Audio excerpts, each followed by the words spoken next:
ನಿಧಿಗೆ ಯಾರೋ ಕೆಲ್ಸಕ್ಕೆ ಬರ್ದಿರೋ ಒಬ್ಬ ಪೆಕ್ರೆಟ್ ಕರ್ಕೊಂಡು ಬಂದು ಗಂಟು ಹಾಕ್ತೀನಿ ಅಂತ ಅಂದ್ಕೊಂಡ್ಯಾ? ನಿಂದೆ ಈ ಮಿರರ್ ಇಮೇಜ್ನ ಕರ್ಕೊಂಡು ಬಂದಿದ್ದೀನಿ. ಅಷ್ಟು ಸುಲಭಕ್ಕೆ ಅರ್ಜುನಲ್ಲಿ ತಪ್ಪು ಹಿಡಿಯೋಕ್ಕೆ ನಿನ್ನಿಂದ ಸಾಧ್ಯ ಇಲ್ಲ. ಯಾಕೆಂದರೆ ಅಂಥ ಕ್ಯಾರೆಕ್ಟ್ರ್ ಒಂದು. ಈಗೇನು ಮಾಡ್ತೀಯ? ಹಾರ್ಟ್ ಬ್ರೇಕಿಂಗ್ನ ತಡ್ಕೊಳ್ಳೋದನ್ನು ಚೆನ್ನಾಗಿ ಅಭ್ಯಾಸ ಮಾಡ್ಕೊ. ನೀನು ಇನ್ನೂ ಅಂಬೆಗಾಲಿಡ್ತಾ ಇದೆಯಾ. ನಾನು ಗುರಿನ ಮುಟ್ಟಾಗಿದೆ. ಇಷ್ಟು ವರ್ಷದಿಂದ ನನ್ನನ್ನು ನೋಡ್ತಿದ್ದೀರಾ, ಆದರೂ ನನ್ನ ಬಗ್ಗೆ ಅರ್ಥನೇ ಮಾಡ್ಕೊಂಡಿಲ್ವಲ್ಲ. ಹೋಗಲಿ ಬಿಡಿ. ಇನ್ನೂ ಯುದ್ಧನೇ ಶುರು ಆಗದೆ ನಾನು ಸೋಲ್ತೀನಿ ಅಂತ ಅದೇ ಅನ್ಕೊಂಡ್ರೆ. ಅರ್ಜುನನ್ನ ಕರ್ಣನ ಮುಂದೆ ಕರ್ಕೊಬಂದು ನಿಲ್ಲಿಸಿದ್ರೆ ಸೋಲೋದಕ್ಕೆ ಮಹಾಭಾರತದ ಯುದ್ಧ ಅಲ್ಲ, ಪ್ರೀತಿಗೋಸ್ಕರ ನಡೀತಿರೋ ಯುದ್ಧ. ನೀವೇನು ಬೇಕಾದರೂ ಮಾಡ್ಕೊಳ್ಳಿ, ಆದರೆ ಈ ಪ್ರೀತಿ ಮುಂದೆ ನಿಮ್ಮ ಆಟ ಸೋಲೋದಂತೂ ಸತ್ಯ. ನೀವು ಹಿಸ್ಟ್ರಿ ಮತ್ತೋದ್ರಿ ಅನ್ಸುತ್ತೆ. ದ್ವೇಷ ಯಾವತ್ತೂ ಗೆದ್ದಿಲ್ಲ, ಪ್ರೀತಿ ಯಾವತ್ತೂ ಸೋತಿಲ್ಲ. ಗೆಲ್ಲೋದೇ ಕರ್ಣನೇ.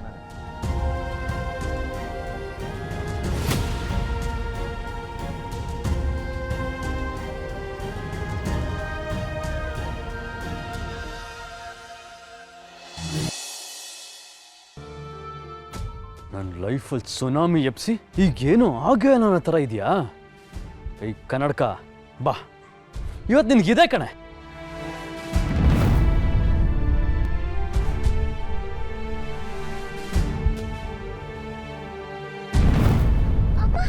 ಹೌ ಡೇರ್ ಯು ನನ್ನ ಮೇಲೆ ಪೊಲೀಸ್ ಕಂಪ್ಲೇಂಟ್ ಕೊಡ್ತೀಯಾ? ಬಿಡ್ರಿ ಕೈನ. ಯಾವಾಗ ನೋಡಿದ್ರು ಹೌ ಡೇರ್ ಅಂತ ಆಡ್ತಿರಲ್ಲ. ನಿಮ್ ಡಿಕ್ಷನರಿಲಿ ಬೇರೆ ವರ್ಡ್ಸ್ಗಳೇ ಇಲ್ವಾ?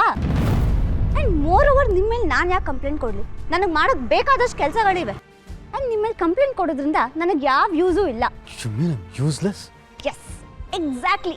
ಎಷ್ಟು ಕರೆಕ್ಟಾಗಿ ಹೇಳ್ಬಿಟ್ರಿ, ಪರವಾಗಿಲ್ಲ. ಈ ನಡುವೆ ನಿಮ್ಮ ಬ್ರೈನ್ ಸ್ವಲ್ಪ ಕೆಲಸ ಮಾಡ್ತಾ ಇದೆ. ಈ ಕನ್ನಡಕ don't try to over act. ನೀನೇ ತಾನೇ ಪೊಲೀಸ್ ಕಂಪ್ಲೇಂಟ್ ಕೊಟ್ಟಿದ್ದು, ನಿಜ ಹೇಳಿದ್ರೆ ಸರಿ. ಅದನ್ನೇ ಹೇಳ್ತಾ ಇದ್ದೀನಲ್ಲ, ನಾನು ಯಾಕೆ ನಿಮ್ಮ ಮೇಲೆ ಕಂಪ್ಲೇಂಟ್ ಕೊಡ್ಲಿ?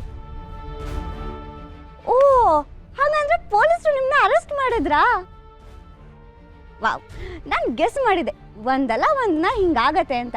ಅದು ಇಷ್ಟು ಬೇಗ ಆಗೋಗತ್ತೆ ಅಂತ ಅನ್ಕೊಂಡಿರ್ಲಿಲ್ಲ. ಯಾರೋ ಪುಣ್ಯಾತ್ಮ ಒಳ್ಳೆ ಶಾಸ್ತಿ ಕಲಿಸಿದ್ದಾನೆ. Good for you.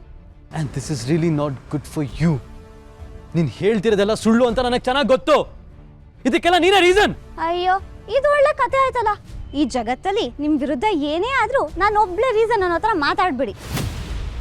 ನಿಮ್ಮ ಹಣೆ ಬರೋ ಸರಿ ಇಲ್ಲ ಅಂದರೆ ಯಾರು ಏನು ಮಾಡೋಕ್ಕಾಗತ್ತೆ? ಅದಕ್ಕೆ ಒಳ್ಳೆ ರೀತಿಯಲ್ಲಿ ಇರಬೇಕು, ಒಳ್ಳೆ ಸಂಸ್ಕಾರ ಕಲಿಬೇಕು, ಒಳ್ಳೊಳ್ಳೆ ಸಂಘ ಮಾಡಬೇಕು ಅನ್ನೋದು. ಬೇಡ ಕನ್ನಡಕ, don't try to trigger me. ನೀನು ಎಷ್ಟು ದೊಡ್ಡ ಬ್ಲಂಡರ್ ಮಾಡ್ತಿದ್ದೆ ನಿನಗೆ ಗೊತ್ತಾ? ಚಿಲ್ಲ ಡಾಕ್ಟ್ರೆ, ಪ್ಲೀಸ್ ಗ್ರೋ ಅಪ್. ಇಡೀ ಯೂನಿವರ್ಸೇ ನಿಮ್ಮ ಸುತ್ತಾ ಇದೆ ಅನ್ನೋ ಭ್ರಮೆಯಿಂದ ಆಚೆ ಬನ್ನಿ. ಮೊದಲು MBBS ಫಸ್ಟ್ ಇಯರ್ನ ಪಾಸ್ ಮಾಡೋದು ಹೇಗೆ ಅಂತ ಯೋಚನೆ ಮಾಡಿ. ಇಲ್ಲಾಂದರೆ ಇಲ್ಲೇ ರಿಟೈರ್ ಆಗಿಬಿಡ್ತೀರಾ. ಸುಮ್ಮನೆ ನನಗೆ ಟಾರ್ಚರ್ ಮಾಡಿಬಿಡಿ, ನನಗೆ ಕೆಲಸ ಇದೆ. ಟಾರ್ಚರ್? ಕರೆಕ್ಟಾಗಿ ಹೇಳಿದೆ. ಟಾರ್ಚರ್ ಏನು ಅಂತ ನಾನು ತೋರಿಸ್ತೀನಿ. ನಿನ್ನ ಲೈಫಲ್ಲಿ ನೆಮ್ಮದಿ ಅನ್ನೋ ವರ್ಡೇ ಮರ್ತೋಗ್ಬೇಕು. ಹಾಗೆ ಮಾಡ್ತೀನಿ.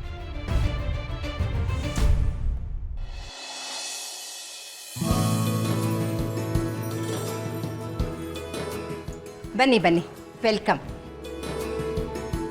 ಇವರು ಡಾಕ್ಟರ್ ಅರ್ಜುನ್, ನಮ್ಮ ನಿಧಿನ ಮದುವೆ ಆಗೋದಕ್ಕೋಸ್ಕರ ಬಂದಿರೋ ಫೇಮಸ್ ಕಾರ್ಡಿಯೋಲಜಿಸ್ಟ್.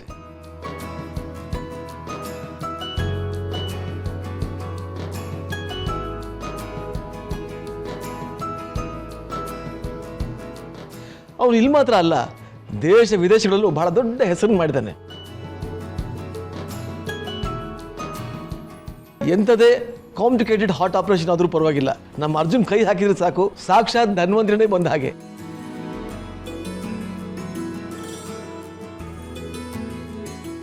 ಹಾಗಾಗಿ ಎಲ್ಲ ಕಡೆಯಿಂದಲೂ ಇವ್ರನ್ನ ಹುಡ್ಕೊಂಡು ಬರ್ತಾರೆ. ನಾನು ಇವ್ರ ಸಾಧನೆ ಭಾಳ ಸಿಂಪಲ್ ಆಗಿ ಹೇಳಿದ್ದೀನಿ ಅಷ್ಟೇ. ದೊಡ್ಡ ಮಾತು ರಮೇಶ್ ಅಂಕಲ್, ಇದೆಲ್ಲ ಭಗವಂತನ ಕೃಪೆ ಅಷ್ಟೇ, ಜೊತೆ ಗುರು ಹಿರಿಯರ ಆಶೀರ್ವಾದ. ಉಸಿರು ಕೊಡೋದು ದೇವರು. ಆ ಉಸಿರು ಉಳ್ಸೋಕ್ಕೆ ಒಬ್ಬ ಡಾಕ್ಟರ್ನಾಗಿ ನಾನು ನನ್ನ ಕರ್ತವ್ಯನ ಮಾಡ್ತಾ ಇದ್ದೀನಿ ಅಷ್ಟೆ.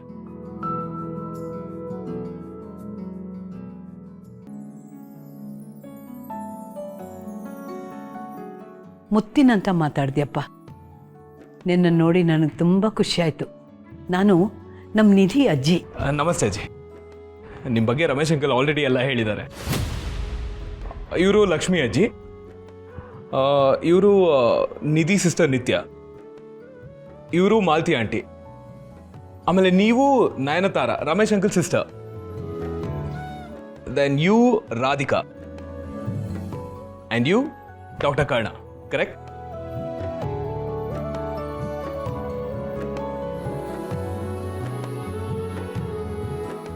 ಐ ಹೋಪ್ ನಾನು ಎಲ್ರೂ ಅಡ್ರೆಸ್ ಮಾಡಿದ್ದೀನಿ ಅಂತ. ಶಾಂತಿ ಅಜ್ಜಿ ನೋಡಿ, ಎಂಥ ಸಂಸ್ಕಾರ! ಈಗಿನ ಕಾಲದಲ್ಲಿ ಇಂಥ ಹುಡುಗರು ಸಿಗೋದು ಬಹಳ ಅಪರೂಪ, ಬಹಳ ಅಪರೂಪ. ಬರೀ ಸಂಸ್ಕಾರ ಅಷ್ಟೇ ಅಲ್ಲ, ನಮ್ಮ ಅರ್ಜುನ್ ಸರಿಗೆ ಸಂಸಾರ ನಡೆಸೋಕೆ ಬೇಕಾದಷ್ಟು ಆಸ್ತಿ ಪಾಸ್ತಿ ಎರಡೂ ಇದೆ. ನಾನಂತೂ ಇವ್ರ ಪರ್ಸನಲ್ ಅಸಿಸ್ಟೆಂಟ್ ಆಗಿ ಪುಣ್ಯ ಮಾಡಿದ್ದೀನಿ.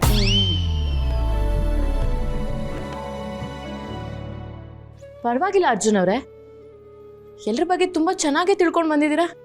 ನಮ್ಮ ಲೈಫಲ್ಲಿ ಯಾರನ್ನೆಲ್ಲ ಮೀಟ್ ಮಾಡ್ತೀವಿ, ಅಟ್ಲೀಸ್ಟ್ ಅವ್ರ ನೇಮ್ ಅದು ತಿಳ್ಕೊಂಡಿದ್ರೆ ಬೆಟರ್ ಅಲ್ವಾ?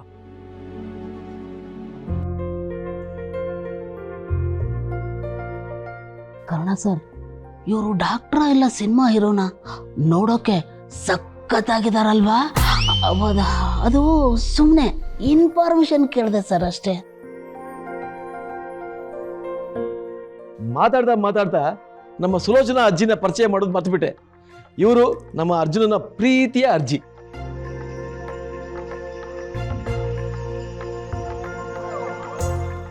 ಸದ್ಯಕ್ಕೆ ಇವರೀಗ ಶಿಮ್ಲಾದಲ್ಲಿ ಸೆಟ್ಲ್ ಆಗಿದ್ದಾರೆ. ನಮ್ಮ ಅರ್ಜುನನ ತಂದೆ ನಾನು ಬಹಳ ಹಳೆ ಫ್ರೆಂಡ್ಸ್. ಅನ್ಫಾರ್ಚುನೇಟ್, ಈಗ ಅವನು ಇಲ್ಲ.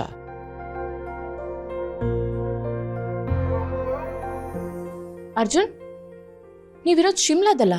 ಯಾ. ಅಂದ್ರೆ ಲಾಸ್ಟ್ ಮಂತ್ 600 ಜನ ಮಕ್ಕಳಿಗೆ ಫ್ರೀಯಾಗಿ ಹಾರ್ಟ್ ಸರ್ಜರಿ ಮಾಡಿದ್ದು ನೀವಾ? ಯಾ, ಬೈ ಗಾಡ್ಸ್ ಗ್ರೇಸ್ ಅದು ನಾನೇ.